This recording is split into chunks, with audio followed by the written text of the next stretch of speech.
Hello friends, in last video we study about the thermochemical equation आणि त्याच्यावर आधारित आपण एक न्यूमरिकली सॉल्व केलं होतं. इफ यू ऑब्झर्व दॅट त्या न्यूमरिकलला सॉल्व करताना जे मेन इक्वेशन आहे त्याला मिळवण्यासाठी आपण दिलेल्या गिवन डाटामधल्या इक्वेशनला काही ऑर्डर्स दिल्या आणि त्या ऑर्डर्सनुसार आपण त्याच्यासोबत ज्या एन्थाल्पीच्या व्हॅल्यू होत्या त्यांनाही चेंज केलं.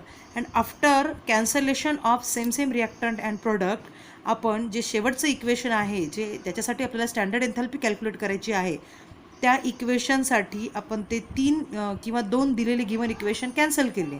ओके, आता ते जे थर्मोकेमिकल इक्वेशन आहे actually that equation follows one law and that law is called as Hess's law of constant heat summation, जो आपल्याला आजच्या व्हिडिओमध्ये शिकायचा आहे. So what is the name of that law?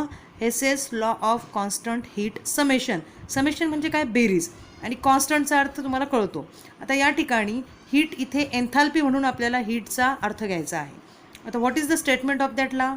The law states that overall the enthalpy change for a reaction is equal to sum of enthalpy changes of individual steps in the reaction. Okay, पुन्हा एकदा मी statement वाचते. हे statement पुस्तकात दिलेलं आहे, तुम्ही एकदा ते वाचून काढा आणि नोटबुकमध्ये लिहून काढा. What is the statement? Overall, the enthalpy change for a reaction is equal to the sum of enthalpy changes of individual steps in the reaction. Okay, आता याला मी सिम्पली तुम्हाला एक एक्झाम्पल देऊन समजून सांगते. फॉर एक्झाम्पल, आपल्याला एक रिॲक्शन करायची आहे. That reaction in which the reactant A is converted into C. Okay, आता या रिॲक्शनला होताना जी एन्थाल्पीची व्हॅल्यू आहे suppose that is delta H1. Okay, आता हीच reaction I can carry out in 2 steps. हीच रिॲक्शन ए टू सी जे कन्वर्जन आहे ते करण्यासाठी मी 2 स्टेपचाही वापर करू शकते. Like A to B. आणि ए टू बी कन्वर्जन करण्यासाठी जी एन्थाल्पीची व्हॅल्यू आहे किंवा जी एन्थाल्पी चेंज होईल सपोज त्याची व्हॅल्यू आहे delta H2 and B to C त्याच्यासाठी जी एन्थाल्पी चेंजची व्हॅल्यू आहे that will be delta H3. Okay, आता आपण थर्मोकेमिकल इक्वेशनमध्ये जे फॉलो केलं, इथे या साईडला प्रोडक्टमध्ये बी आहे आणि या साईडला रिॲक्टंटमध्ये सुद्धा बी आहे. So we can cancel it आणि शेवटी उरणार काय? ए टू सी, म्हणजे जी आपली मेन रिॲक्शन होती. मग आता जर या ठिकाणी या दोन्ही रिॲक्शनला कंबाईन करून जर आपल्याला मेन रिॲक्शन मिळत असेल तर याचाच अर्थ delta H1 is equals to delta H2 plus delta H3. Simply आलं लक्षात तुम्हाला? आणि यालाच म्हणतात Hess's law of constant heat summation. याचा अर्थ काय की एखादी रिॲक्शन एकाच स्टेपमध्ये केली किंवा नंबर ऑफ स्टेप्समध्ये केली तरीही त्या रिॲक्शनसाठी जी एन्थाल्पी लागते तिची व्हॅल्यू नेहमी काय असते? सेम. येते लक्षात तुमच्या? ओके, आता आपण डायरेक्ट एक रिॲक्शन म्हणून एक्झाम्पल घेऊयात. हे तुम्हाला कळालंच असणार आहे. हे पुन्हा एकदा 2-3 वेळा रिवाईज करा. आता या ठिकाणी आपण एक रिॲक्शन घेऊयात. That is the synthesis of ammonia. Ammonia synthesis म्हणजे अमोनिया तयार करण्यासाठी जी रिॲक्शन आहे ती कशा प्रकारे आहे? Thrice H2 gas plus N2 gas it gives twice NH3 gas. आता ही जी रिॲक्शन आहे ही एका स्टेपमध्ये करण्यात आलेली आहे आणि या रिॲक्शनला करण्यासाठी जी एन्थाल्पी ऑफ रिॲक्शनची जी व्हॅल्यू आहे ती आहे -92.2 kilo joule.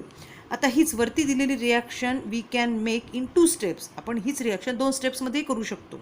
Okay, suppose the above reaction can takes place by following 2 steps also. Like twice H2 plus N2 gas. First it gives N2H4 gas. याच्यासाठी लागणारी जी एन्थाल्पीची व्हॅल्यू आहे ती आहे 95.4 किलो जूल. आणि secondly N2H4 gas plus H2 gas it gives twice NH3 gas. याच्यासाठी लागणारी एन्थाल्पीची जी व्हॅल्यू आहे ती आहे -187.6 किलो जूल. आता या ठिकाणी आपल्याला या दोन्ही रिॲक्शनला कंबाईन करून ही जी मेन रिॲक्शन आहे का ती मिळते का ते पाहायचं आहे. आता याच्यामध्ये प्रोडक्ट साईडला N2H4 गॅस आहे ते कॅन्सल होईल रिॲक्टंट साईडला असणाऱ्या N2H4 गॅससोबत. बाय द वे रिमेनिंग काय राहील या ठिकाणी? ट्वाईस H2 आणि हे 1 H2. 2 + 1 become thrice H2 gas आणि N2 गॅस तसंच राहील. देन इथे ट्वाईस NH3 गॅस प्रोडक्ट साईडला राहील. आता या ठिकाणी आपण जर ऑब्झर्व केलं तर या व्हॅल्यूमधनं जर ही व्हॅल्यू सबस्ट्रॅक्ट केली तर येणारी व्हॅल्यू उरल -92.2 किलो जूल. याचाच अर्थ ही जी रिॲक्शन आहे ही एका स्टेपमध्ये जरी केली तरी तिच्यासाठी लागणारी एन्थाल्पी चेंजची व्हॅल्यू तीच येईल. समजा तीच रिॲक्शन तुम्ही नंबर ऑफ स्ट्रेसमध्ये जरी केली तरी. आलं लक्षात तुम्हाला? This is called as Hess's law of constant heat summation. काय अर्थ आहे? Overall the enthalpy change for a reaction is equal to sum of enthalpy changes of individual steps in the reaction. आलं लक्षात तुम्हाला? ओके. आता या ठिकाणी पुस्तकामध्ये ॲप्लिकेशन ऑफ हेसेस लॉ दिलेला आहे, तुम्ही ते वाचून काढा. हेसेस लॉ कुठे यूज होतो? It is useful to calculate the enthalpy changes for the reactions with their enthalpies being not known experimentally. जेव्हा एखाद्या रिॲक्शनची एन्थाल्पी डायरेक्टली दिलेली नसते त्यावेळेस तीच रिॲक्शन नंबर ऑफ स्टेप्समध्ये करूनही आपण तिची एन्थाल्पी चेंजची जी फायनल व्हॅल्यू आहे ती काढू शकतो. असा या लॉचा यूज आहे. आलं लक्षात तुम्हाला? So this is called as Hess's law of constant heat summation. मी तुम्हाला जे लास्टचे न्यूमेरिकल पाठवले होते that actually depend upon the Hess's law of constant heat summation. आता याच्यानंतरच्या व्हिडिओमध्ये आपल्याला माहिती घ्यायची आहे अबाउट द बॉन्ड एन्थाल्पी. कशाबद्दल माहिती घ्यायची आहे? बॉन्ड एन्थाल्पीबद्दल. सपोज मी थोडीशी इथे या ठिकाणी इंट्रोडक्शन देते तुम्हाला. तुम्हाला माहिती आहे केमिस्ट्रीमध्ये जेव्हा रिॲक्शन होतात तेव्हा ओल्ड बॉन्ड म्हणजे रिॲक्टंटमधले बॉन्ड ब्रेक होतात आणि प्रोडक्टमधले बॉन्ड तयार होतात. येतं आहे लक्षात तुम्हाला? ओके. आता या ठिकाणी जेव्हा आपल्याला बॉन्ड ब्रेक करायचा असतो ॲट दॅट टाईम आपल्याला एनर्जी प्रोव्हाइड करावी लागत असते. H2 म्हणजे काय? H-H. आता याच्यामधला हा जो कोव्हॅलंट बॉन्ड आहे हा ब्रेक करण्यासाठी डेफिनेटली मला एनर्जी प्रोव्हाइड करावी लागणार आहे. Means to break the covalent bond we required to provide the energy. येते लक्षात तुम्हाला?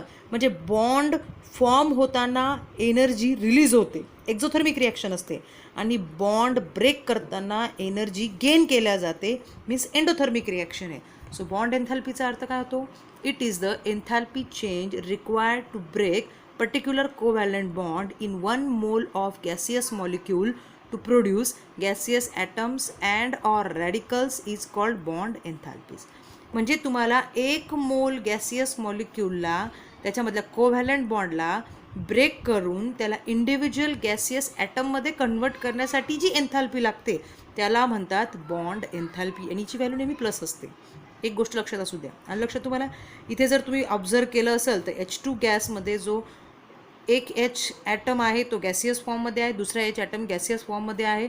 इवन इकडे जरी सॉलिड असेल तर आधी त्या सॉलिडला गॅसियस फॉर्ममध्ये कन्वर्ट करायचं आणि नंतर त्या गॅसियस मॉलिक्यूलला गॅसियस ॲटम्समध्ये डिसोसिएट करायचं किंवा ब्रेक करायचं.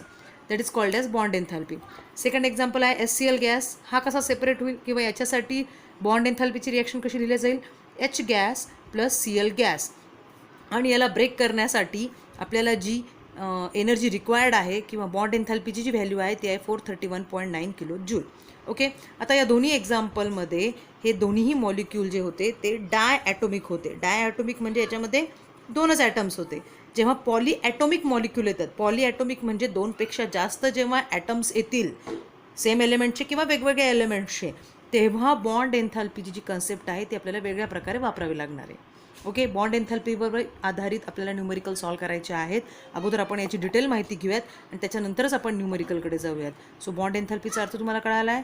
बॉन्ड एन्थाल्पी म्हणजे दुसरं काहीच नसून it is the enthalpy change required to break a particular covalent bond in 1 mole of gaseous molecule to produce gaseous atoms और radicals is called bond enthalpy. Bond एन्थाल्पीची value नेहमी positive असते कारण की ही एंडोथर्मिक रिॲक्शन आहे. Bond break करण्यासाठी नेहमी एनर्जी प्रोव्हाइड करावी लागत असते. ओके. तर या व्हिडिओला तुम्ही आता व्यवस्थित आधी स्टडी करा. काही अडचण असेल तर मला विचारू शकता.